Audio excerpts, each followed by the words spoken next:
Hello, hello. Welcome to episode 117 of the Titanforge podcast. I'm Dratnos, joined this week only, but not only, as a bad thing in terms of, stature, but in terms of just numbers. Only two guests slash hosts slash, the usual gang. Hey, Joel and Dulles. What up? Yo. So this is going to be our last show of 2021. We will rejoin everybody, presumably the first week of 2022.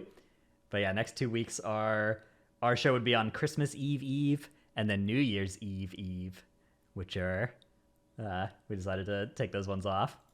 So that's the plan there. Hope everybody has a nice holiday season though over the next couple weeks. Stay warm. So it's 80 degrees here. We're good. 80 degrees Fahrenheit. Sorry for you're doing a great job of staying warm. Then you're owning. It has been very warm here. Yeah. How warm is it for you there in California right now? Let me check. 55, partly sunny. Not bad. When was the last time I went outside? I don't know. Yeah, it's warm. Yeah, and my computer has it right on the dashboard what the weather is like outside, which is good to know. Just to kind of keep in touch with the world out there. It's like at casinos where they wouldn't have any windows to where you spend more time inside. You think it's always daytime. Yeah. They blast extra oxygen in as well to make you more energized and awake and stuff. Yeah, crazy. That's the same effect that raid testing has on me though, which we just had our third round of raid testing today. We tested Halandris the Reclaimer and the prototype Pantheon is what it's called in the Dungeon Journal. The Death Council is what it was called when we were teleporting to it, which is also kind of a cool name. I heard that the bosses today weren't great. What did you end up thinking about them? I didn't test today. Both of them had their healths more than doubled in hotfixes mid testing. We killed the first one prior to that by testing a strategy that should not work and will not make it to live. But basically the first one was this fight where you're fighting this immobile tank with 3 pylons around it. And each time you hit one of those pylons with a tank frontal, you can then damage it and kill it. And you do that for all 3, and then you push the boss's health, and it phases, and it waddles to another room, and you follow it. And then you do the same thing there, except there are 4 pylons, and then you get to a last room, and you basically do the same thing, except some of the pylons are exploding, so you have to make sure you hit and kill those. That's the idea of the fight. But what we found was if we saved all our cooldowns and just nuked the boss while it was walking from the first room to the second, we could push it below the health threshold. It wouldn't spawn the pylons in the second room, and it would just walk to the third room, and then we could kill it without killing any pylons after the first 3. So it was a fun little strat that presumably with more than double the health, that's not going to be possible. And then the second boss was pretty cool. It's this weird kind of council where there's one boss for each of the Primuses. There's a Sire Denathrius one, there's a Winter Queen one, there's a Kyrian one, and there's a whatever that. Okay, my Discord has just died again. Very cool. Very cool. Welcome. Oh man, dude. Why is my Discord just restarting, man? Why is Discord like this now? All right. I don't know if people are having this issue, but Discord for me too will also just randomly restart sometimes, and just happen to Dratness there. Wait, why am I? Wait. It was perfect. Because your camera's not on. Okay. You named 3 of them, and then you got to the 4th one, and it's just put them. Yeah. Anyways, well, I hope Discord did that already 10 minutes ago. So if that keeps happening, that is going to be very not poggers. But anyways, yeah, it was a pretty cool fight too. This kind of weird thing where you're fighting 2 of them, and then you push one of them to 50%, or ideally you get them both quite close to 50%, and then you fight the next 2, and then when you get one of those 50%, you fight all 4 at once, and they all have mechanics and stuff. Ooh, yeah. Interesting fight. I wonder if you're gonna have to slow DPS, so then whenever you have all your cooldowns up, you fight all 4 at once. Certainly, there seemed to be benefits to pushing the phase at ideal times. Yes, which I don't know if there's a way to avoid that with multi-phase fights. I think the real culprit is just how much more powerful we are when we're in our cooldowns this expansion, which is much more than in previous expansions. So it's much more worth it to wait until everybody has all their cooldowns before pushing a phase if you can. Yeah, we talked about that a lot. I think a lot of that, and I just had this thought just now, is because of the covenant abilities, because you're just Yeah. adding one more cooldown layer on top of your already existing cooldowns, because you don't ever want to separate them if you can help it. You always want to use all your CDs at the same time, if possible. And a lot of soulbinds key off of covenant ability use as well, right? So a lot of that power is also like, your Naya 16 stacks of Grove Invigoration or whatever, your Pelagos thing, right? All of those are like pressing your covenant ability gives you more stat too. Yeah. So yeah. Tomorrow is Anduin and who? And the first boss. Okay. Yeah, the Vigilant You guys Guardian any or spots something. for raid testing tomorrow? Sure, yeah. You want to come test some Anduin? Yeah. I was Yeah. busy today. I'm down to come tomorrow though. All right, should be a good time. Yeah, Anduin, the 8th boss, and that will be all of the first 8 bosses that will have been tested on Heroic once this is done, and then presumably we're not going to see any more testing until January, if I had to guess. I don't think they'll do some next week, but maybe we'll have some festive raid testing right before Christmas. Very But I raid doubt testing. that. I mean, the problem is that like the employees won't be in, right? So they won't run a test. I don't know. Maybe though. Could be fun. So, this week we are going to talk about the Great Push that just finished up. We're going to talk about the seasonal affix and seasonal affixes in general, and a little bit about Infernal, and we'll also talk about the other seasonal affixes of this expansion, and then we'll talk even more about the seasonal affixes back in BFA and what it was like before seasonal affixes, and kind of just give some general thoughts and analysis on where they are, because we do know the name of the next seasonal affix, and we do know one sentence about how it works, but we don't know anything else. So we'll get to that when we get to that section. We also have a little bit on the community council stuff that's been going on, some posts that have come up there, and Mage Tower nerfs as well that have been coming in. There's been a little bit more of a stream of them, of nerfs to some of the some of the challenges. Also, Mage Tower and Legion Time Walking have both been extended until the first week of January or something. So 2 extra weeks of Mage Tower for anybody who is looking to get those done. 2 extra weeks of Legion Time Walking. Pretty cool. Yeah, I think that was a good one to add for the community's feedback. Good job, Blizzard. Yeah, I think doing it for a month every year is much better than doing it for 4 weeks spread out throughout the year as well. I think that would be have like a towards the end of a patch, a nice little time walking month of doing some Legion keys. I think that's the biggest thing, is that it's towards the end of a patch, and Yeah. it's like it is a really good time for it to just be okay. This is like just revisiting old content. This feels kind of fresh. It's newer to the players, and it kind of gets you out of your shell of monotony that you had before. I think it's really good timing, at least whenever they've released this stuff for us. All right, so let's start with main topic number 1, which is the Great Push. Spoilers coming if anybody hasn't watched all of it already or cares about not being spoiled. So the end result ended up being Aster Y taking home the dub in a convincing fashion as well. They won in such a way that even if the other teams had finished their final runs, they wouldn't have been able to catch up, and none of the other teams actually did finish their last runs. So Aster Y ended up effectively 2 points ahead because they had a point and a tiebreaker. So hugely impressive performance from them. They timed the only ever 32, I believe, to have ever been timed as well. There have been some 32s that were timed. Do you remember Legion whenever your weapon Legion got preseason? super yeah, the weapon got super empowered with the concordance? Yeah, when your weapon was like exploding, you'd right click it and the artifact power numbers would just roll it. That was so cool. Yeah, that was cool. Yeah. How about that? But yeah, that 32 necrotic wake they did halfway through that last day was so critical for them winning. I think that just sealed the deal. And then like it came down to a fight between them and Sheesh at the very end, but they had that extra point.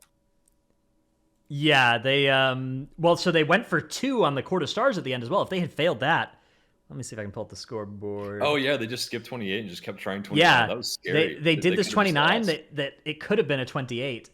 Or it was a 27 before that. So if they hadn't timed that 29, it would have been all over. They would have been 172, and it would have been Method Sheesh who actually won.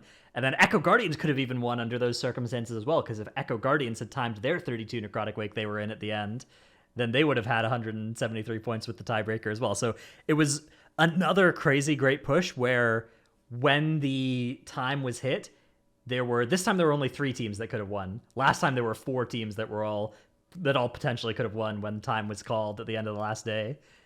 So very strong showing for the format, I would say. Yeah, that was a good watch. Mm-hmm. And also, nothing made me happier than seeing people just get owned in Eye of Ashara for 3 days. That's so good. Yeah. Dude, Yeah. I think that for me it's I talked to Speed from the Method Sheesh team, and he was just saying that he was kind of upset that they didn't really think about playing the Shadow Priest that much. And then the 3 teams that they were playing against, Aster Y, Echo Guardians, and Incarnation, all coming off of MDI seasons, play Shadow Priests every single time they enter Necrotic Wake. So they're all like, oh yeah, this is what we're supposed to do. Or at least they have a priest, right? Zalea was playing it for Echo Guardians, but like, Yeah. it was interesting to see how much value that priest ended up bringing in that Necrotic Wake. Yeah, it just trivializes the last boss, and that's like the last boss is the hardest part of that dungeon by a lot. And so when you're on that level of a key, like I don't think you could do it without a crafter on 32. I mean, maybe, but it would be so hard. You just look at like this 31. I think is a 0 death run that Method Sheesh did. That was they had 2 deaths on the last boss. Okay, but until the last boss, it was 0 deaths, right? So it just goes to show how much slower this strategy is than the priest ones, right? That are doing the dungeon. Like this run by Echo Guardians had like 7 deaths or something, and was 3 minutes faster. Yeah, it's interesting though because Method Sheesh had the highest Necrotic Wakes on the live servers, right? So it's just it's one of those cases of like that strat is maybe it's a tournament realm thing, right? Where you don't want the priest in your group except in that dungeon, right? Yeah, it's just not just a one dungeon pick. So you yeah, I've ever. Because what are you going to do? Just bring your priest friend and only give them 1 dungeon to score, and that's it? Yeah, I mean, you could. Yeah. A Necrotic Wake bot. Get him 1 key level lower in a bunch of the other dungeons as well. So what did you guys end up thinking about the elimination format? I thought, as a viewer, I thought it was excellent. I mean, I wasn't a competitor. They might not have liked it, but I thought it was really cool to see, like, who was just scraping by on day 1 and day 2, and who was going to make it to the final day. Because that alone was a feat of itself, instead of just waiting to the very last minute, the last day, to see who wins. Yeah, from where I'm sitting, like Incarnation, Bone Dust, and Mumbo Jumbo were all very evenly matched in this tournament, and any one of them could have been going home at the ends of day 1 or day 2. Or ended up getting that 4th spot, or even potentially, if Bone Dust or Mumbo Jumbo had made it to future days, they could have even done better, if they'd had a string of good runs. Like, these teams were all quite evenly matched. And so it does feel bad to be potentially sending home teams that are maybe, that maybe just had a bad day. On the other hand, in all tournaments, you send home the team that has the bad day, right? Like in a single elimination tournament. Yeah. 2 good teams play each other. One team has the worst day.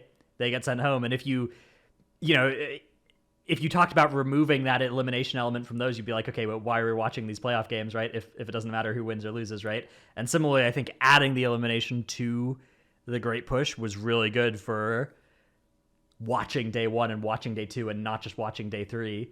But I do understand, as a competitor, it must have been really stressful. I think some of the competitors were saying that they would prefer it to be like 3 dungeons in the beginning, and then 2 dungeons on day 2, and then 1 dungeon on the last day. Yeah, so that takes a little bit of the pressure off on day 1. Not that much though. I mean, you just added like a key level to the 3 dungeons that were there, and it would still be pretty much like who depletes more runs on day 1 is probably going home, right? Like, and 2 chests being super important was also a big factor of this, right? A 2 chest saves you 30 minutes, is basically an extra key level on day 1, but then towards the later days, maybe that stops being super relevant. Yeah, I don't know. I think it was really good for it being an exciting day 1 and day 2.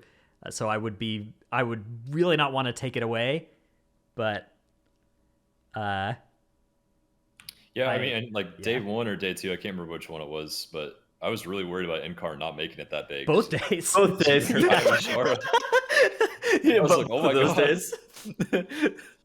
Cryptix goes down again from lightning that he couldn't see on the island. Dude, they got stuck in Eye of Ashara prison. I swear to God, they ended up spending 4 runs more than any other team in that Eye of Ashara. Yeah, that's like what 2 hours of time. That's Yeah, I half mean, a day. that is almost all of this score discrepancy, right? It's just like Incarnation gets one less point out of Ivysaur and spends 3 extra hours in there. Yeah, it's unfortunate. That's another point of like the Legion dungeons, of course, being in this tournament was an interesting thing as well. Yeah, I thought that was really cool because that meant all these teams had to prove they could learn dungeons quickly as well as progress through high keys of existing dungeons that they've done for a long time. Even Yeah, though a lot of these people have done these old dungeons before, that was a still, criticism, right? Where it was like, a team that has more Legion players than others would be favored with Legion dungeons in the pool. Although a lot has changed about the way that you attack these dungeons since then. It would be very good to have people with experience, but most teams had, I think almost all teams had like 2 or 3 Legion gamers and 2, Shadowlands babies or BFA babies. I think it was very interesting to see how reminiscent it was to like the old school like Legion pushing, where it was like the timer in both Ivysaur and Quarterstars so free. Actually, just the freest timers ever. Quarterstars, you could have probably have 2-chested a 29 if you were able to optimize for damage on the bosses. Oh, absolutely. However, the bosses so fucking hard. They're one-shotting you. The last boss of Court of Stars, teams would roll up with like 7 minutes left and like 3 minutes left on their lust, and they're sitting there, and a Windwalker monk is standing at range, vivifying himself to try to live.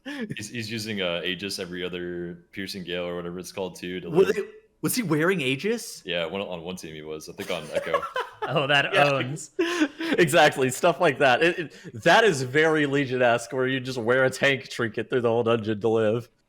Well, in Legion, you would swap it on for the boss. Yeah, Yeah, Put on your Pride As and your Fell Shield emitter, and you'd whine and raid until you got mythic tank trinkets as the M pluses in your guild. Every guild you'd have those M plusers that were just like rolling need on tank trinkets.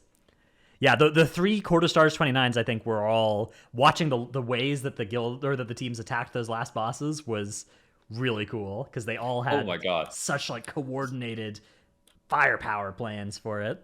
Yeah, that last boss was so fun to watch for me for my memories because there was a range of not knowing how to do the right strat at all on one team to the range of like executing it perfectly where all the spirits were perfectly stacked in one spot.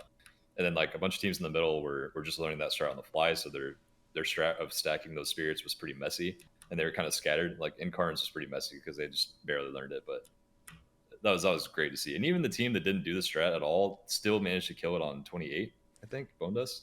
Oh, no, was that 27? 27 looks like, yeah. That was so scary to watch. That poor Paladin had to heal like twice the amount of damage that any other healer had to heal in that fight. Yeah. Paladin on that dungeon looked so sus. Like, obviously, Astro Y ended up like running the Paladin all the way through, and they ended up making it look good. Incarnation with their Resto Druid and Echo Guardians with the Restoration Shaman. God, both of those healers looked insanely good. And was Thaner also playing Resto Shaman? I think they were running double Paladin. Yeah. In Court of Stars, from what I remember. But the prop Paladin just brought a lot that the Vengeance Demon Hunter didn't. So the prop Paladin was able to kind of keep their team alive through the 29 court, whereas just like Aster Y with the Vengeance Demon Hunter and the Holy Paladin, I'm just like, I don't even understand how they healed that boss. Yeah, it was crazy to me that they were able to get it done as well, and hugely impressive as well, because turns out they didn't need to do it on 29. They just had to do it on 28 and they would have won. But they didn't know that at the time, so they went for the big play and they got it. I was wondering if it's because they 2-chested the 27, I think. Yeah. So they were stuck with the 29 in bags, right? Is there an easy way they could run the 28? Yeah. Oh, okay, never mind. You couldn't on the Proving Grounds, I think, easily, but you could on the actual tournament to just do the one level up. Because I believe Incarnation may have done that with their 28. I'm not 100% sure. Anyways. Oh yeah, they did. They started 29, then they lowered. Yeah, they just lowered it to 28. Yeah. Yeah, it was pretty cool. I quite liked this great push. I think the format changes were an improvement to Great Push number 1. Obviously, the number 1 was the first time, so there's something special there. This time there also weren't any Plague Borers involved. No Plague Fall in the pool, so that was a positive too. Yeah. And there was that 15-minute break rule as well that I thought was a nice touch as well. Every team had to take 15 minutes of break per tournament day or forfeit 5 points. which would. So what do you think about simultaneous running versus head to head? Like obviously it's like MDI versus kind of Great Push and just like a difference in format. Like, do you think that teams should be simultaneously running even in the MDI, or do you think the head to head element of it brings something of value? I mean, MDI has two teams locked in a match against each other. So I don't. Are you saying like multiple matches at the same time? Well, I mean, you watched the Last Stand tournament, right? Yeah, I didn't catch very much of that one. Last Stand tournament was like Great Push, but the key level doesn't go up, right? So it was just Oh, right. It's just time. Okay. yeah, spamming the speed runs and trying to save time. I mean, I think in that format, in Last Stand, yeah, you should do concurrent on screen like Great Push was. I think that's really good for viewers. I don't know how they would do that for MDI though. Yeah, I like experimenting with the format here. I do think there is something about the traditional head-to-head 1v1, two teams running against each other at the same time, two teams on the same boss, that can be really exciting. But that one can also miss. And the thing about these Great Pushes is I'm not sure the Great Push format actually can miss. Like, I'm not sure it can be an unexciting, format. Because, unlike in MDI, if a team is way behind, they'll just go and start another dungeon, right? They'll just run an even riskier play to try and make up the points. And so it's always exciting to watch until a team is like actually just definitely dead. And that doesn't happen until the very end of the last day usually. So I like this format a lot for that reason. I do think there's still a place though for, the best teams to battle 1v1. It would be cool if they had one of both, like one like really competitive MDI and like one really competitive Great Push. I think that there's like an appetite for both of the formats, right? Do you remember there was this one cool format for this community tournament where there was like 8 teams that came in, and then they would all run the same dungeon and the slowest be eliminated, and then they would all run the next dungeon and the slowest be eliminated, and they just keep doing that. That was one of the 2 teams. That was one of the KSM formats, wasn't it? I think so. Yeah, it was a community tournament this year. Yeah. That there was a month where I casted like 3 community tournaments in back to back weekends or something, and all blurred together which ones are which. Yeah. Yeah, sure. I think that was a KSM format. Sounds I'm not 100% feasible. sure. Myth plausible. That was a cool format though. Yeah. I thought that format was really cool. I think anything that's similar to Great Push or Great Push itself is really good. I'm so glad they introduced it. It's been a really nice offset to the classic MDI. All right, let's move on to topic number 2, seasonal affixes, which are this discussion is spurred by the fact that we have the new seasonal affix. It is encrypted though, as in the name of the affix is encrypted. Season 3 Shadowlands Mythic Plus affix encrypted. Enemies throughout the dungeon summon Automa when engaged in combat. Defeat the Automa to unlock the first one's secrets and gain powerful bonuses. Okay, so before we start like talking about some of the other affixes in this, do we really want lieutenant mobs for every seasonal affix? Is this lieutenant mobs? This could be like infested, right? Summon Automa when engaged in combat, I guess it could be. Encrypted, it kind of suggests to me that like don't you're know going to what that go means. into a dungeon and some of the mobs are going to be, like they're going to have first Infested. ones stuff on them, and when you fight those packs, you're going to get Automa. The fact that you're going to gain powerful bonuses, maybe that means there's less of them and they're more mini boss style, but I don't know. It could be like emissaries, right? Where it's like some packs have emissaries in them, and Oh God, please no. yeah, it could be like Actually, that, right? No. I prefer Veto. the first. I prefer the first reading of this. Never mind. Hold on. The problem with like adding additional like buffs or like things to mobs is like you kind of change the texture of how the dungeon is ran. It's why inspiring is also hard, right? You just kind of change the texture of how you're going to fundamentally be pulling that dungeon because of for example in like Halls of Atonement, you're not really going to be able to pull a bunch of obliterators together, especially if you have like 2 of them that are inspired. And that can cause a lot of issues whenever you're trying to do like pretty reasonable pulls. And so I wonder how it's going to affect just how the dungeons work, because I think that like we're going to talk about this in a second, but I think that like some of the things that Tormented and Prideful did okay is that they were out of the way of trash mobs a lot of the times. Like Prideful would spawn on top of your pack, but like realistically you could make it to where it didn't. Yeah, I don't think it's that bad if a seasonal affix changes the texture of the dungeons though. Like I think that could be a good thing to keep the dungeons fresh. Yeah.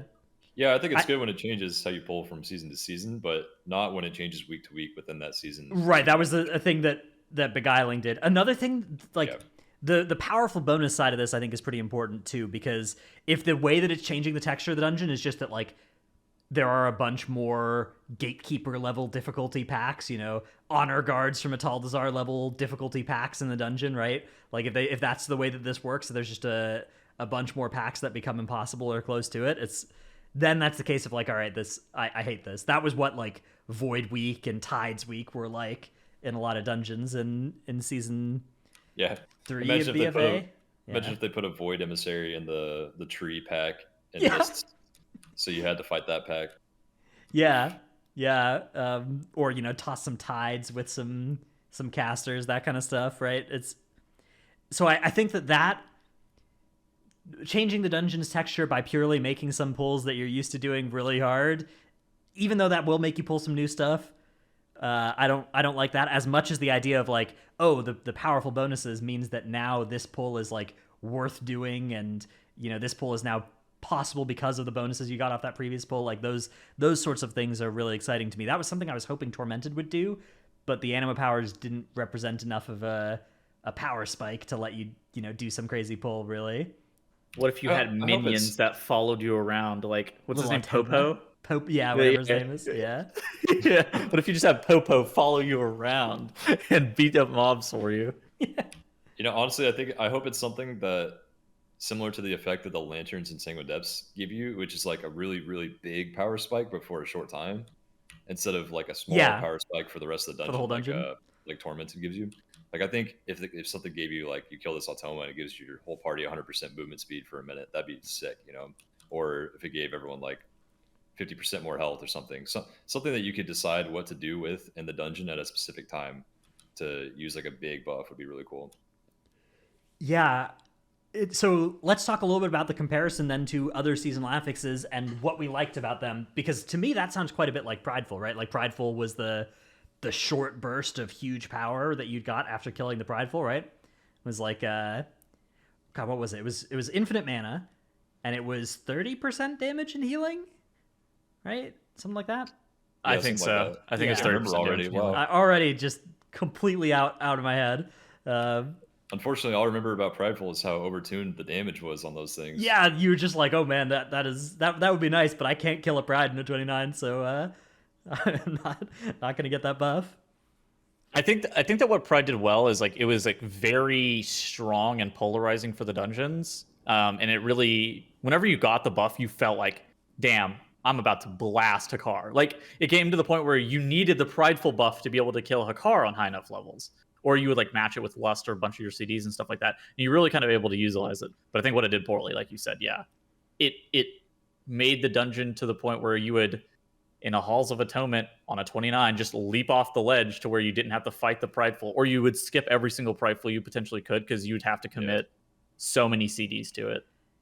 Yeah, the solution I liked at the time for this was to just make it like not scale as much with key level past a certain point.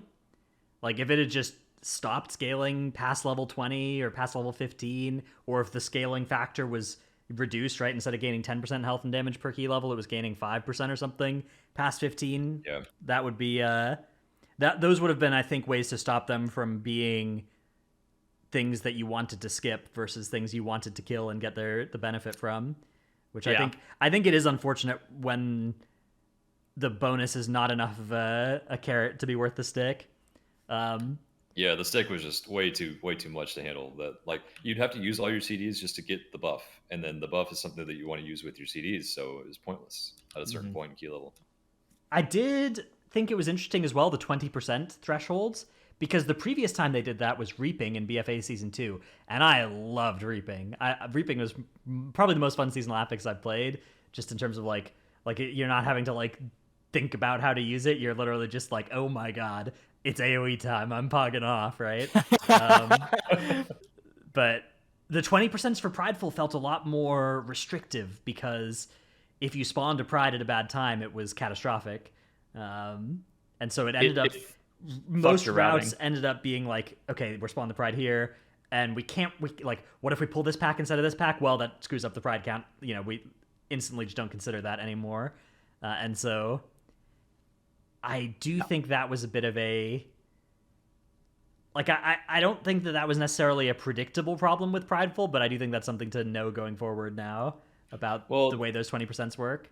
The thing about Pride is that whole season there was so many cascading negative effects from it being overtuned, because then you also had to learn how to invispot your whole group to skip it, which had so many bugs with it, and it had such a tight window that it was so hard for groups to do. So it was really frustrating, and it was such a hard affix that since you wanted to skip it, if anyone ever pulled one extra mob to screw over your route, then you had to wipe. Like, you could not fight the Pride with the mob or just adapt the route. There's no way.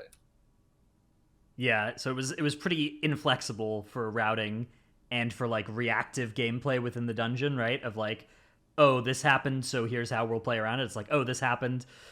All right, let's hearth out and go next. Let's try it again. I do think that like the buffs that it provided were really good though. Even at like the 15 level, Prideful, every single time you got it, you felt like you were about to pop the hell off. I think Prideful might be the best affix that was ever made for plus 15 keys, because the mini bosses, like doing a weekly alt key, the mini bosses were pretty greatly tuned for that experience. I think it started to get really bad as you got higher than 15, but I think at 15 they were at this level where it was like, it was probably harder than most of the bosses in the dungeon, or slightly easier than most of the bosses in the dungeon, but like it was more throughput, right? It was less mechanics and more throughput than all those other ones, but you were still at a level where relative to your gear, the throughput was very doable. But it was like fun to actually have to use all of your healing and stuff.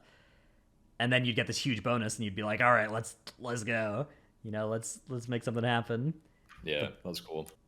Yeah. Tormented was the next seasonal affix. And I feel like this one kind of had the reverse problem as Prideful, where it's like, the mobs aren't too bad to fight. Incinerator and high keys starts to be pretty tough, but that's one mob compared to 4 prides or 5 prides if you weren't skipping the last one, right? And Varuth is kind of tough too. My problem with Tormented is that the powers are so boring. I don't know. I still just think it's such a shame that, like, I understand if you want to keep the power level on them low, but the percentages on all these things is like, you deal 10% increased damage to targets you interrupt for 8 seconds, right? You gain 10%, or I guess it's not 10% movement speed, but you gain some movement speed on combat. There are these effects that are just so uninteresting that I actually think that it was really good in design. I just think that the execution on what the powers did wasn't great. But at the same time, they can't. It's such a hard thing to do, because at the same time they can't make the powers more powerful, because the timers in a lot of the dungeons this season were already so lenient due to the change from Prideful to Tormented. Plus, you were able to skip the Tormented mobs if you really want to, so cutting down on the timer even more. So I mean, you could buff up the power on them if you really wanted to try to incentivize doing them more. But like, what is the alternative? Make the Tormented mobs themselves have more HP? That's not really that fair either, because that's not the answer either. Yeah, I think that. First of all, I think that skipping Tormented mobs in and of itself, like skipping 1 or 2 and empowering the last boss, is cool. I do think it's a shame that it was always Oros was the easiest, Sagadon was the second easiest to skip, right? And you would basically never skip Varuth and Incinerator, because those mobs had the most punishing auras on the last boss, and they had the damage powers, whereas both Oros and Sagadon didn't really have damage powers, and they had tank or movement-related auras instead of you're gonna die auras. So I think that was maybe a mismatch. I think maybe making it so that you would always be able to skip 1, skip 2 is like a big stretch goal, and which 1 or which 2 you skip is an interesting decision. Is somewhat closer than the way it actually turned out to be, where it's like Oros is 5 times easier to skip than Incinerator. I do think skipping, though, very interesting decision. Yeah, and I like that decision is able to be made by the players.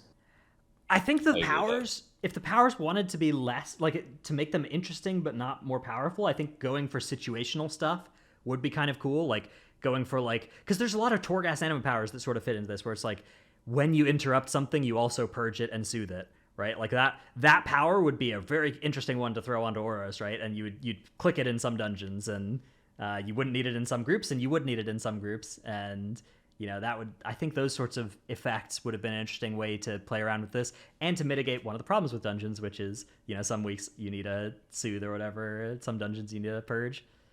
But they did have OP. Your soul beam just soothes the entire group. I mean, That was so good. would that actually be an unfairly powerful power to add to Oros? Like, no, that'd be fine. You would do Oros then in some dungeon, and it would be sweet. But they actually do have some of those powers that are interesting. Like they have the bolstering power and the volcanic plume power. Both of those powers are very interesting. Bolstering, and I would say also the necrotic volcanic Champion's Brand choice is a good one. But I think that's the only really good choice in there. The bolstering one is cool too, but that one's like that one, I'll give that one points too. Still though, that's 5 powers out of the 30 or so that there are that I think. Yeah, because then you just default to Stone Ward and Mushroom, Regenerative Fungus, or whatever that one's called. Yeah. Yeah, they could. I think they should have reevaluated them a couple weeks into the season and buffed a lot of powers or changed them around a little bit. I think they missed that opportunity, but otherwise, personally, I think it was a good system, and they had. Good. I mean, all the different powers were good. I actually chose between 1 or 2 on all 4 mobs throughout the season as a tank. I think I never just chose one over and over again. There were some good tank ones too. Yeah, I guess I didn't give those enough credit, like the magic damage versus physical damage choice. Sometimes even leech was good. Yeah. If you got the leech early enough in the dungeon and it was fortified, that was a good power for sure. Where would you guys rank Tormented? Would you say it's one of the better seasonal affixes? I think it's probably this one and Awakened. I think are probably even tied in my mind. I would not tie anything with Awakened. I don't think. Yeah, I think Awakened was a little bit higher for me. I think Awakened was the pinnacle of seasonal affix design. That was a true banger. So much great stuff going on with Awakened, where it was, there was stuff to kill, it wasn't too overtuned, different groups would handle the mobs differently, right? There was a benefit to having like a fear removal and like all this stuff, but it wasn't mandatory to kill these things. It let you change your route, but it didn't make you change your route. And then it let you fight a last boss with three mini bosses or 4 mini bosses if you wanted to. Just go wild. Yeah, if you brought Awakened back right now, it wouldn't even do anything though. Like it wouldn't even be that good of a seasonal affix if you plopped it in Shadowlands dungeons. Yeah, that might be the case. I think that's. I mean, it's maybe not like I agree with that. You would maybe it'd be good in DOS, but like beyond DOS, dungeons, right? Like you'd use it to just skip ahead and skip some annoying trash, right? Wouldn't you? And the other side, I don't know where else though. I mean, you can't think of all of them right off the bat. That's like a. Yeah, you'd probably skip the whole Zav wing, right? I mean, in DOS alone, since we were talking about that, yeah, you'd skip all of Hakar's wing because that trash is horrible. But would you skip a car? I was thinking the Mechagon wing. I think the Mechagon wing is bad. You'd skip both and get 100% count from Ardenworld. Yeah, just every single resident of the Ardenworld wing. Yeah, it would be a massacre. Even the bugged birds in the water. Yeah. Shit. It'd be Duck Hunt the game. I mean, something like that is something that you discover as the season goes on, right? Like all the creativity you can get from it because it's so free. It's just like a sandbox. Like even in the linear dungeons in BFA, you used like in King's Rest, right? You do that long one across the bridge, right? You'd some of them you just fight where they were and you'd pop back out, and that was fine. But I think even in linear dungeons, there's something to be said there. Although obviously it's much more cool in the freeholds, right? Where it's like there's 30 different places to take this one too, and you can do all kinds of stuff with like setting up a future location and those sorts of things. Pulling a boss and gripping the group out of the realm. Do you remember that? Where you'd sneak ahead in the realm and then somebody would run ahead and like start fighting the boss and you'd get yoinked out. Yeah. Yeah, stuff like that was awesome. And you could fight just about any mini boss with the last boss of the dungeon, depending on the mechanics on the boss. Right. And it wasn't just you could only ever pull Oros or Saganon with the last boss. Yeah, there was still an easier and harder the spider was easiest on almost all bosses, right? And the blob, right? But it was still dude, my ass. Pull Urgroth with the last boss. Wait, I mean, sometimes you could do the fear. Sometimes you could even do Urgroth. Yeah, you could do Urgroth, last boss, Shrine of the Storm. Yeah. Get a little wild. Anyways, it wasn't like there was a clear easier and harder set, but it was closer, right? It was close enough that situations could change the ranking, which is not true of Oros and Incinerated Arcoleth. There's no dungeon mechanics that would make you be like, oh yeah, let's do Arcoleth with the last boss instead of Oros. Yeah. Let's just get owned the entire boss fight. My seasonal affix ranking would be Awakened, like S, And then in A, I'd probably have Tormented. I'd have Reaping as well. Reaping was really fun to play. Like personally, Yeah, I'd maybe even put it in S. It was just so fun. No, I agree. I'd say Reaping and Tormented are like A, and Awakening was S for me too. Yeah. Then we had Beguiling down at F tier. Beguiling. I do think was the worst because I think Infested was also bad. Infested was bad, but I actually don't think it was as bad, and it was their first time making those mistakes. Whenever it's somebody's first time making a specific mistake, you want to give them a little bit more slack, and then when they run back the exact same mistakes, with Beguiling, that's when you give a little bit less slack. Yeah. Yeah. I'd put Infested at a B tier, actually, personally. Yeah, Infested. There was actually some really cool stuff you would do, especially if you were like a aware tank, right? Like you would go into those rooms and you'd have all these plans for, okay, in this room we're actually going to fight the infested mobs first and CC the non-infested mobs. In this room we're going to like do this, and this. And it was kind of fun, but I think the problem is if you want brain off enjoyment of dungeons, though, you're never going to get that with Infested. Right, Reaping was pure brain off enjoyment, and I think it was a nice experience for that. I would say Awakened is the best. Like you could turn your brain off and just do every obelisk, and then pop right back out where you were, and it was fine. Right? Yeah, Torment is also pretty decent for brain off enjoyment, but I don't think Prideful was. But I think Prideful's not bad. Prideful was actually pretty. The only thing that would kill you was like if you were doing a hard pull and you got a pride in the middle of it. That was the only thing that would kill you in a weekly 15. Other than that, it was not like the prides themselves were too dangerous that you had to like have a skip plan for them. But if you were trying to do 25s, then it started to be much worse for that. Yeah. One pattern that has emerged has been the benefit related to killing a seasonal affix mob. They added that with Awakened first, and then they did it with Prideful, Tormented, and now with Infernal as well. Infernal, the time-walking seasonal affix, where you kill the Infernals. The mini-bosses themselves are actually pretty tough. The Spider one is, but other than that, the other two don't do too much. And they spawn a bunch of Infernals. You kill the Infernal, you soak the Swirly, and you start pulsing increased damage taken to enemies near you. I think Infernal looks really cool. Not having played it myself yet, I think the idea of it's really good. I actually really like Infernal. The guys who did TGP were talking about it whenever Dratnus and we had a video with them today or this week, and they were saying that like it was a good seasonal affix for like Legion time walking. If you had to play it for a full season, it would definitely be less fun, and it also ran the same problems as Prideful, where it was just really fucking hard at the end of it.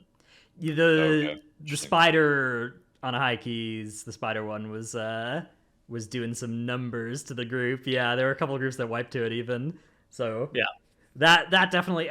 But if that was toned down, I think it could be a reasonably good affix. I guess it is a little bit lower impact than we're used to, right? Given that it's just before bosses and there's only 3 of them. But I don't know. I don't mind a seasonal affix that does that. I think seasonal affixes that chill a little bit and aren't trying to like turbo impact the dungeon, right? Like, I think a small touch can sometimes go a long way with these. I really think that, like, if we could move away from the Lieutenant Mob model for one season, that would be kind of cool. I'm interested to see, like, if they could what take... Encrypted does, yeah. Yeah. I agree with See that. if they do something where they, like, either buff the... Like what Encrypted does, like, where they either buff the pre-existing mobs or they just... It doesn't even have to, like, be buffing them. It can just be, like, a very minor thing across the whole entire dungeon. It can just be, like, a normal affix. And, like, once you perform a task, like, you can get, like, a buff after every boss you kill or some shit if you want to even. Yeah, I will say that the mini boss affixes have done better than the pack impacting affixes for me, right? If you look at those two affixes were Beguiling and Infested, right? And the mini boss ones have included all the bangers. Reaping was kind of in this middle ground where it was a mob spawning one, but not mini bosses. It just spawned mobs at you. Which was very sweet. That's my favorite. I hope Encrypted it just spawns mobs at you. Rather than like making mobs heal or CC immune or whatever. Reaping was kind of like Infernal, just without a benefit, except for the fact that you could do more damage on the meters. That was good enough for me. Yeah. Although Blizzard seems to have we'll talk more about that later. But the damage on the meters as a reward is a topic we'll get to in a bit. Finally, though, just the part where you get a positive thing in exchange for doing the seasonal affix, how do you guys think that's worked out? Because I remember back in BFA, we were asking for this all the time, and we've basically gotten it, right? We got it with Awakened through Infernal. All of these affixes have a benefit that you get when you kill them, and Automa or Encrypted is doing the same thing, right? So I think that's we got what we asked for. Do we want it, or did we think we do, but we actually don't? I think it's good. I think it's been good since they introduced a positive aspect for each seasonal affix, myself at least. Yeah, I agree. I think the benefits have been the coolest part of a lot of these recent affixes. So, yeah. All No right. complaints. I actually think that they're constantly improving the seasonal affix, and like, sure, there's gonna be like things that you can nitpick, but like at the end of the day, like I think that they're constantly getting better, and it's just like something they need to continue to iterate on. Okay, let's move on to our tip of the week. I gotta pee. Okay. Beautiful forethought and planning by Tuttles before we got started with this one. But that's good because it lets me talk for a little bit while I think about what my tip of the week is going to be, which is always a hard part here. Usually you're supposed to write it down in Speaking of advance. preparation, Draft Notes. Yeah, but I forget about that. I always think I'm about to do it, but then I start the music, I start the pre-show music, and I hit the start streaming, and I just forget about it. So, my tip of the week is this is where the idea would come as I said is. How many months have we been in this season? It's so hard to find tips. Far too many. Yeah. All right, you go ahead, Trell, and I'll think of mine while you talk. All right, yeah, I got a great tip this week. All right, this is a banger, I'm sure. All right, so in Path of Exile, if you want to make a early wand with added cold damage, there's a secret vendor recipe. Well, it's not so secret anymore, but you can sell a blue wand with a sapphire ring and an orb of alteration and get a wand with added cold damage. Very cool. Very useful one for sure. Yeah. Dude, Path of Exile's they've been going off as well with they've been doing like an event every week this whole month. They've been doing like these weird events where it's just like the entire game is just one of their content things. It's like if there was just like endless Torghast, right? It was just Torghast was the only way you could play the game. Or, but they change it in like a fun way every single time. Endless dungeons, right? It's just like there's nothing to do outside of it. You just go from one dungeon to the next, and that's all the thing you can do in World of Warcraft, right? Like and you start a fresh character with those rules. It's kind of cool. I think it's sweet. Did you guys both give Path of Exile tips? No, I didn't give a single tip. I still haven't thought of one. All right, but to wrap that up, like Path of Exile content is so consistent. They have they call them leagues. So often there's something new constantly. There's all these community events back to back in between the leagues. Love to see that. I think WoW could pick up some of that a little bit. Yeah, it's interesting because there's a bit of the grass is always greener thing. If you go to the like Path of Exile subreddit, they're always complaining about the lack of polish and asking for a slower release schedule, which is are they really? Is crazy to me. Yeah, I'm looking at it like, man, cherish it. Yeah, but you know, I could see being in the shoe being on the other foot, I guess. All right, let's take a look at the clip of the week here. This one comes from former guest of the show, JPC, the man. As he does his Holy Priest Mage Tower. Dude, this guy spent 14 hours or 12 hours one day trying to complete the Holy Priest Mage Tower and wasn't able to do it. I don't know if has he completed it? Does anybody know? I'm surprised if he hasn't already. I'm surprised because he's been in the last phase many times. I think he has gotten the last phase down, to somewhere. I don't know if he's actually killed it yet, but once you're making it to the last phase of that fight, it's a matter of pulls, not of like you don't need to do any more progression really. The last boss is eminently doable. I think if you gave anybody who could get to the last boss just like 5 consecutive attempts at the last boss, they would always kill it. The thing is that you just have to pay this like tax of getting to the last boss every time, which is not reliable for a lot of the healer specs in the first phase. So for those that don't know the boss, you get into a rhythm on that boss of standing in puddles at the right time to bait his jump and then to keep your health between like 20 to 50% so you don't blow up your whole group all the time. It's like a dance kind of boss. It's a frustrating boss and actually quite a fun one. Yeah, very reminiscent of Nightbane from TBC Classic Karazhan. TVC Classic. That's me, TVC Classic gamer. Thanks, Nightbane. I've killed Nightbane on TVC Classic. No big deal. Oh wow. Yeah. Congrats. Thank you. I killed him in Legion when it got re-released, and it was Ooh, fun. me too. I did too. Yeah. All right, let's move on to our discussion of some blue posts from the Community Council. Are these? Yeah, these are all in the Community Council forum, so some nice long discussion coming out here. One of the first ones is about Power Infusion and Kindred Affinity, and this post has been one that I actually think highlights one of the things that maybe scares Blizzard off from making these sorts of posts, which is this post has been heavily like nitpicked and paragraphs have been taken out and, attacked and hyperanalyzed. Even though I do disagree with them on this point, I can understand how when that happens, you're less interested in making posts like this in the future. But basically is a defense of stuff like Power Infusion existing. The goal of killing the boss is made by us. The ranking goal is made and managed by players. Players can and should do what they want with it. Adaptions like asterisking are already occurring, but it's an expression of what the players choose to value. And we already know someone's value to a group is not solely determined by their DPS meter, even though it's a useful tool. And so that's an analysis problem left to players, right? Like it's basically a defense of the Power Infusion stuff existing against the one of the attacks of the Power Infusion existing is that it messes up logs, right? It messes up ranking, it messes up parsing, which I agree with Blizzard that so from my perspective, like making rankings less accurate, making logs less accurate, making it harder to analyze them is a negative, but it's a small negative. And it would be a negative worth paying if you were getting something positive out of it.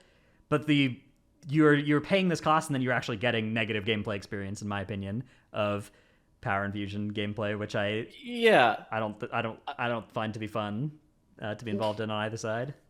The reason that this post actually made me a little bit more frustrated is because like it's not like if he would have said we want to rework Power Infusion into this like system or this thing that improves gameplay a little bit, and we think that like how it's currently standing, where it's currently standing with the players, at least in like social interactions and like how it's being dealt with, is not exactly great. That would make more sense to me. But what is basically said in this post is it's like you think you do but you don't kind of thing, where it's like we know better than the players, and that's the part that kind of upsets me and rubs me the wrong way.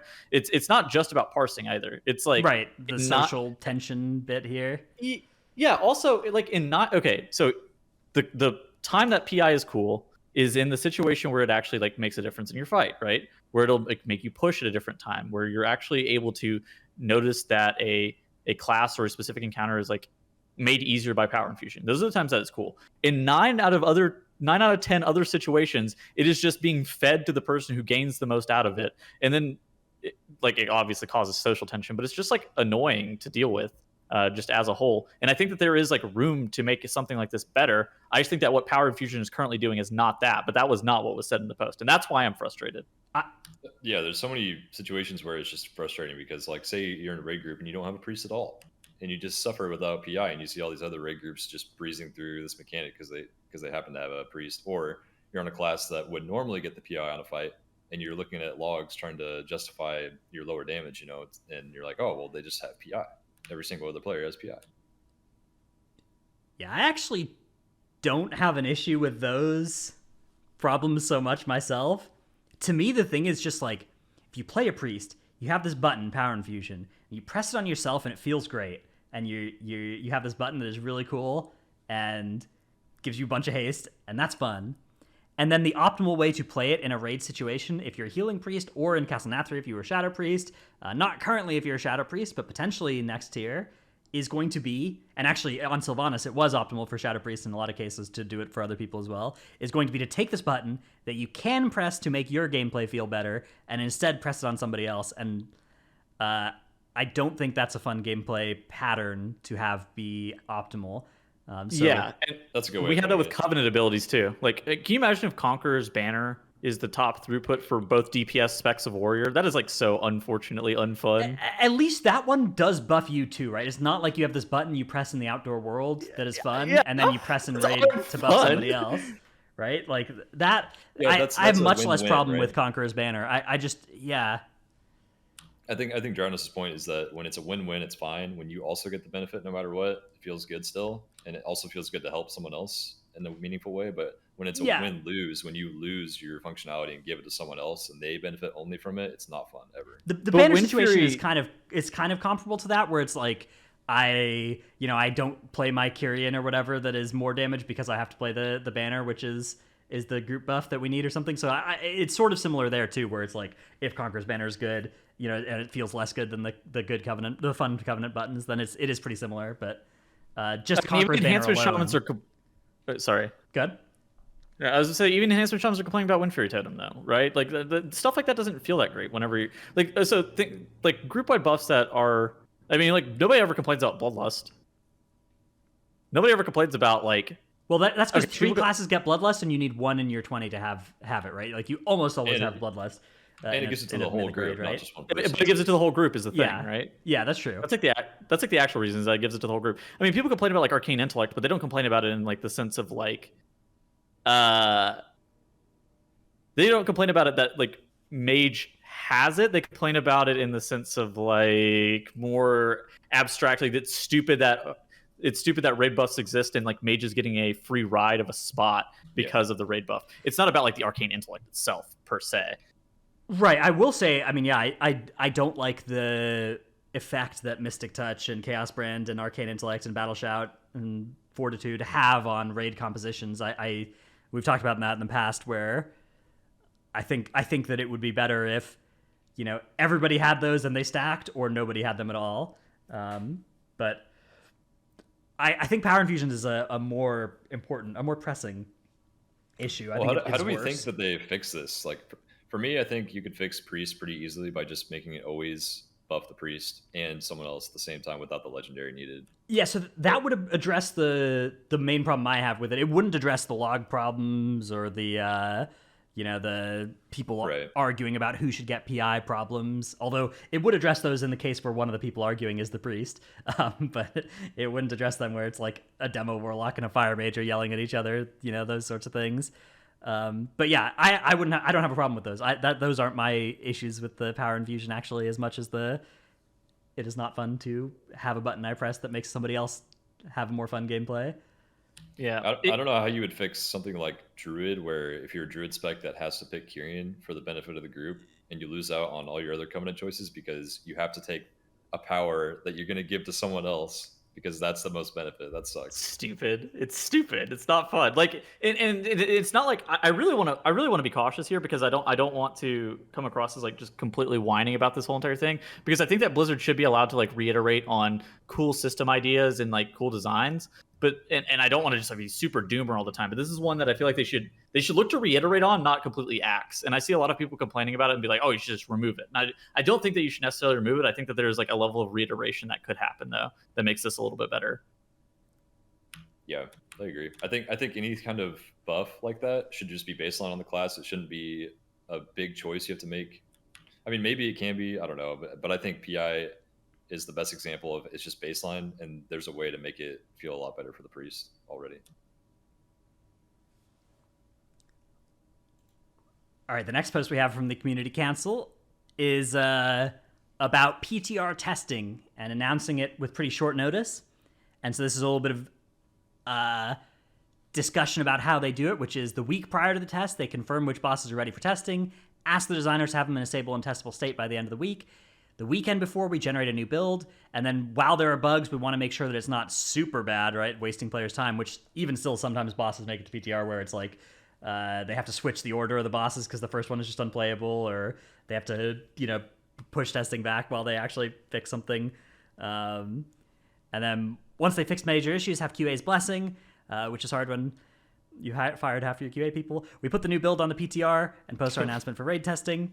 And the challenge comes in with the last part. Sometimes the problems we find are serious enough they can take multiple days to fix, or might prevent raid testing that week entirely. An example might be there are invisible holes in the floor all over the raid, or N'Zoth is sideways, or what was his name? The one that we tested that just didn't spawn, and so we went and tested the other one. Yeah, yeah. Yeah. I think that what they said there is perfectly. I actually think that this is super reasonable. And like, if they hit us with the, all right, there's going to probably be raid testing today. It may get canceled if something's going wrong. I think that that's totally fine.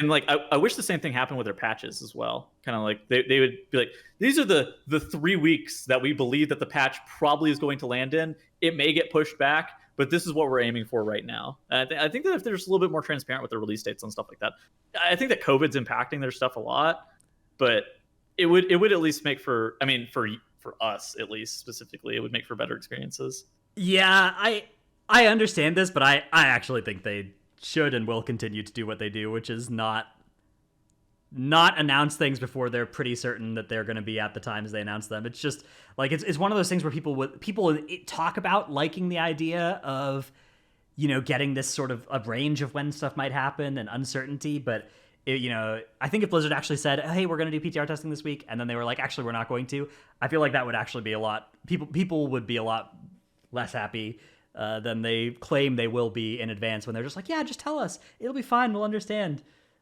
I think, like, I would like that. I would like that. I think what they could do is like tell us like, "Hey, this month we're planning to test some heroic bosses, probably on Thursdays and Fridays. You know, stay tuned as we give announcements on the weeks themselves." I think that would be good if they know that's what they're going to do, because I feel like rough heads up. Given that we've tested, you know, given last week we tested 4 bosses on heroic, this week we tested another 4 bosses on heroic, like that probably was part of the plan, right? So like I do think that kind of broad overview like that, if they're able to give it, makes sense. But I don't know, at the end of the day, like, this is a case of something that I do think the current way they do it makes a lot of sense, of not announcing stuff that they'd have to then walk back, because anytime you do that, it's actually quite costly.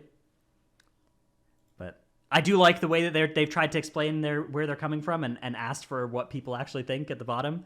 I do think people just misrepresent their preferences a little bit whenever asked about how transparent they want people to be. I think inadvertently as well. They've also, so we have, let's see, another blue post to look at in our blue post extravaganza. Made shower tuning hotfixes.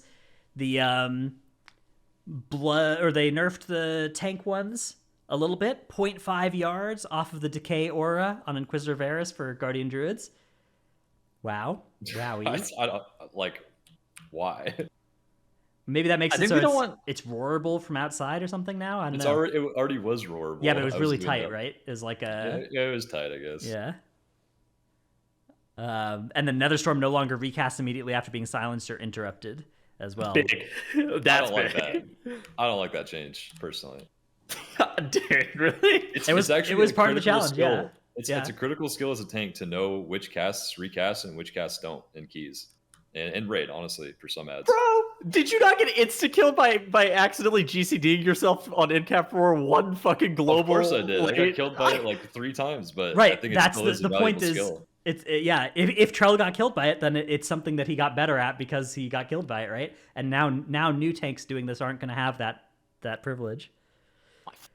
Okay. What I like about these challenges, and especially the tank challenge, is how much of like real world application it challenges you with. Like the tank one challenges you with it hits you with like the situational awareness from all sides of your health, incoming Nox, incoming threat on Velen, who dies in less than a GCD because he's squishy as fuck, and like having no healer for the whole encounter. You have to go over to your healer and get a heal, basically grabbing an orb, having to interrupt at the right time, and knowing which cast is not going to recast at the right time if you don't have something for it. Like all those things at the exact same time is actually perfect for a tank challenge. My perspective is just through Bear, so I can't really argue, but like this is completely different for Guardian, it felt like. Yeah. Having a fucking moon can weave. Having a fucking moon can weave was cringe. Didn't have to moon can weave, just spec Galactic Guardian, can't lose. Zap him with your moonfires. Go fucking retry that Guardian Druid challenge right now. I did it between the buff and then when they accidentally realized they buffed it instead of nerfing it. That's when I did it. Okay. All right. So we have a couple other nerfs. We have a bunch of them to the mages in the healer one. The mages are actually the big thing is their cast time gets increased by 0.5 seconds for each stack on them, which makes it so you actually, at least as the holy paladin one, you don't want to interrupt them anymore. You just want to let them cast and have it be a longer and longer cast time. So they kind of completely destroyed the risen mages as a threat in that one. That's kind of disappointing to me too. I think they were the biggest threat, and you had to plan out all of your stops right at the beginning of each wave, because your NPCs would target those mages and kill them first thing, but you had to make it so that your group would survive until the mage died. And I liked that a lot. What were you playing on? Because a lot of healers like Holy Paladin and Restorer literally just let that mage free cast and it didn't do anything. I was playing Mistweaver and you had to stop it. Like you can't let it free cast. I know Shaman had to stop it. I didn't know Mistweaver also had to stop it. Shaman because Shaman you could kick and purge it, so they made you do that. Yeah. Like with Druid and Paladin, but even before you could just like fucking let it free cast and be like, all right, it'll die eventually. Like I stopped bashing it and it was still just fine. Yeah. Well, Mistweaver, what I did is, I mean, this is probably similar on a lot of specs, but you let it cast like 2 or 3 times, get a couple stacks, and then you interrupt it halfway through a cast, and then it drops its stacks. So you prevent like 2 casts, and it goes back to having 0 stacks on the next cast. The thing is, that went from being like unnecessary, maybe to slight benefit for Paladin and Druid, to actively bad because now it will cast faster when it gets back up. So that, at least in my experience, it felt like my group was taking less damage when I didn't interrupt it. But maybe that's just because the way Paladin heals is, big chunks that will always top everybody. True. They also nerfed the Comet Storm. How you don't instantly take damage after getting unstunned. They nerfed Cruel's health for a lot of classes. They nerfed Havoc Demon Hunter Challenge, Prop Paladin, Holy Priest, Resto Shaman. So much the same ones you would have expected, actually. I think when I made my reaction video to them announcing they were going to nerf it, I said tank challenges, healer challenges, Havoc Demon Hunter, and some of the other Xylem ones. Yeah, I'm glad they only nerfed phase 1 and Havoc. That's a good nerf. They nerfed the damage of the Barrage and the Frostbolt, and only by 5%. It's still really chunks. I did some so hard. PTR Mage Tower today to confirm that the 4 sets actually work in there from the new tier. So we'll see if that remains the case or if that gets changed at some point. But that will make them a lot easier the next time the Mage Tower is up, if it stays. Seriously, yeah. All right, let's see. We do have, I guess that's it for our Blue Post look here. How have you guys been feeling about the... one thing we didn't talk about here was the tier set posts. I don't know if you've seen these, but these are bangers. Every class basically is getting these unbelievably elaborate discussions from the devs about how the 2-piece and 4-piece are currently working, what bugs exist for them, for how they've been working on PTR versus what are actually intended functionality, and like how they're going to change it. And I cannot say enough how fantastic it is to start to see these sorts of posts from Blizzard. I mean, there's one of these of this length for every class basically that I've seen, except for like monks, obviously, because lol. I actually don't know if there's been a monk one, but there's been a long running meme of monks never getting a blue post. I don't know if that's changed with this, but yeah. There used to be, at least. That's funny. This is a big step up for Blizzard. I mean, this is like another department where they haven't done this in the past, but they're really stepping up their communication. Love to see that. Yeah, and most tier sets, I would say, it has been very encouraging to see these posts, because not only are they like explaining why they're doing something that we hate, but they're actually like, oh, let's change this to something you're not going to hate.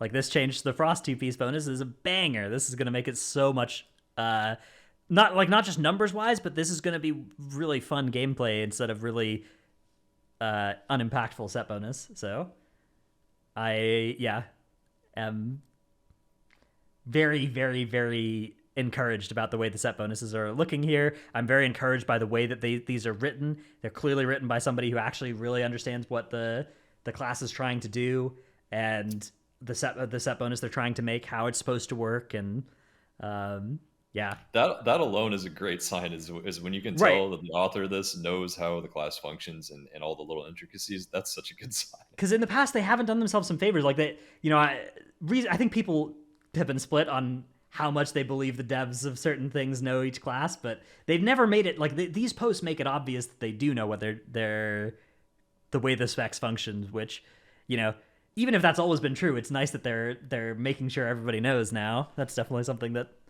should be a benefit. Should be a priority, I guess. Well, I mean that's why they haven't released a monk one, because the first Brewmaster 4 set was literally pointless. That's not how Shuffle works. They did make the new Brewmaster 4 set that is really good though. So The new set is really good. yeah, in like definitely nerfing range, right? Oh yeah, it needs to be nerfed. All right, let's move on to our final Patreon thanks of the year. So big thank yous, happy holidays, thanks for a great year of patronage.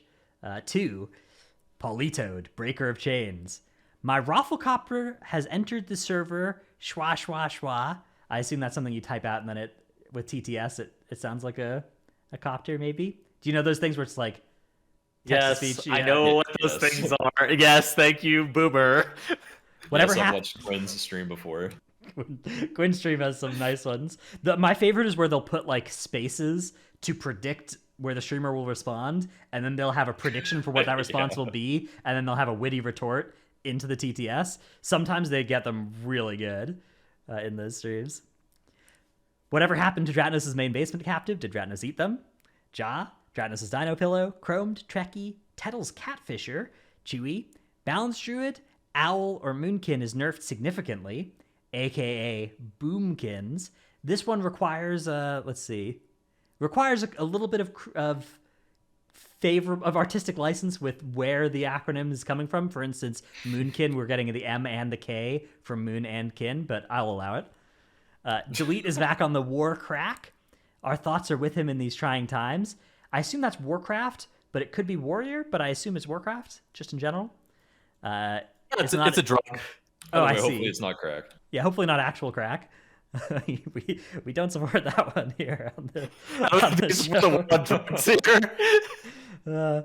It's not AMZ, it's AMZ. Salty Senny, Necris, Tankdill, Mevrook, Bradceratops, Sinmora, Eevee, New World Main, Take Light of the Protector and Frenzied Regen off the GCD, No Trick, I Scheduled Tettle's Flame, Dymat, Lufer, Nyx. Does the existence of a Night Fae Covenant imply the existence of a Day Fae Covenant? If so, should Day Fae get PI instead of Boomkins? Gallic, Brusif, Dranosh Abyss, Memed Ham, Sea of Thieves main, Sea of Thieves is Sea of Thieves nuts, that is. Okay. Oh my god. Got me. M Sanity, Xena, Rogue is now good enough for Prog, still bad enough to be sat for SLG, bless up. Red Color, youtube.com/workbringer. KOZ's Mythic Team is trash cans and not trash cans. Alphabet Soup, Druid Friends of Evolved Gaming, number 1 Simsky Petrelsky.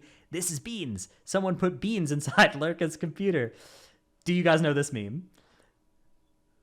No, I actually watched their stream for a little bit. And they were a fun group to watch. Okay. They were just dicking around in like This 15s. comes from a video that somebody made where they just put beans inside of their computer case, and they called a computer repair person to come and figure out why their computer is broken. And the person just opens up and is like, have you looked in here? Someone's put beans in your computer. And the guy just like pointing at it and is like, is this the motherboard? No, this is beans. Yeah, that was a good video. I got flamed for not interrupting an Arathi Basin comp stomp. Milk. Soji is the number 1 little green man on US Thrall. Word around the Mage Tower is Trell has fantastic eyeballs. Sifei, Pone, Windwalker monks deal with nerfs by rolling with the punches, and Guardian Druids exercise their rights to bear arms. I like how we have these little spec puns at the end of How do Boomkins deal with nerfs? crying on Twitter. True that. Alert the flock! Alert the flock! I repeat, nerfs inbound. Crippling depression and memes. Memes about the crippling depression that comes from your spec getting a nerf, yes. I saw the Boomkin nerf, and I was just like scrambling to find my phone, and I looked on Twitter, and there were already like 4 posts within a minute. One of them from Petals, of course. Just that one with like pain interlaid over his face, yeah. Just fucking shitpost perma. All right, question and answer time. First question comes from Warhammer in Discord, who asks, early predictions on Race to World first comps. What specs more than others? For example, Warriors with Wind Fury Totem. I think Warlock is my early favorite for this tier. They have Such a bold choice. 3 banging specs, 3 set bonuses that are good in different situations, and that I think could be very powerful. You know, we did this council fight with like 4 targetable bosses that are kind of far apart at times. You tell me Affliction's not BIS on that fight, I don't know what to tell you. There are fights where there's just one target that you attack. Demonology is going to own on those. So I think, yeah, many Warlocks is my early guess. Vinthier Fire Mage and Simp Moonkin to accompany them. Okay, I like that. Is that Kyrian Moonkin? Yeah. That is a Kyrian Moonkin. I hope so much that we see Kyrian Moonkin's next raid, because I got in a slight fight on Twitter about whether or not Kyrian Moonkin was good. So I hope there are some. It sims the highest right now. Let's go. Fucking hate it. It sims the highest by a lot, by the way. Does that factor in the damage benefit that you're adding to the Fire Mage, or just yes? Okay, yeah. Yes. If you your took that individual away, damage is definitely lower. Yeah, Yeah. your individual damage is lower, but it's. See, that's exactly what we were talking about earlier. That's yeah, I don't like that. that's that dynamic where it's like, I mean, it's the same as giving away your PI, right? You're giving away your Covenant choice to somebody else. Yeah, it actually just forces you to play a Covenant, not even for your own benefit. Yeah. I would not be shocked if Kindred Affinity gets nerfed. Like Maybe. the legendary, that legendary it's is really good. very overtuned. Yeah. Next question comes from Adeland in Twitch chat, who asks, at Tettles, question for later if possible, do you think there exists a meta that allows for utility-based perks from defeating lieutenant mobs? One-time immunity you can use in certain packs, execute certain pulls in creative ways, mass grip on use from defeating a minor lieutenant. That'd be awesome. Yeah. I think that I would love that. I think that's kind of similar to what I was saying about, like, you know, Purge or Soothe related ones, but I think one use powerful effect, you know, it's I guess kind of like necrotic wake weapons, so maybe that's not as exciting, right? Like you know, I mean, hammer necrotic stun, wake right? weapons are just like throughput though. Yeah, Like, that's true. just like straight up throughput. There's no utility. I think a mass grip versus like Except the arrows. a shroud versus a movement speed thing. Those kinds of things. I like the idea. Yeah, I think that would be a cool space. I'd celebrate. Like moving a into. extra action button with 3 charges of shroud. That'd be really sick. Yeah, 3 mass grips. Banger. Yeah. Like 100-yard mass grip. You can just like grip 2 pulls right off the Infinite bat. That'd be birds. sick. Infinite birds. Yeah, Crab I think that'd be King. Cool. I think it would be cool. All right, with that, we are out of questions and we are out of content for the year, much like Warcraft was 6 months ago. We are going. JK. It's true though. We'll be back next year with another episode, and then 50 more or something. Hope everybody has a nice, safe holiday, and bye, everybody. Later. Bye.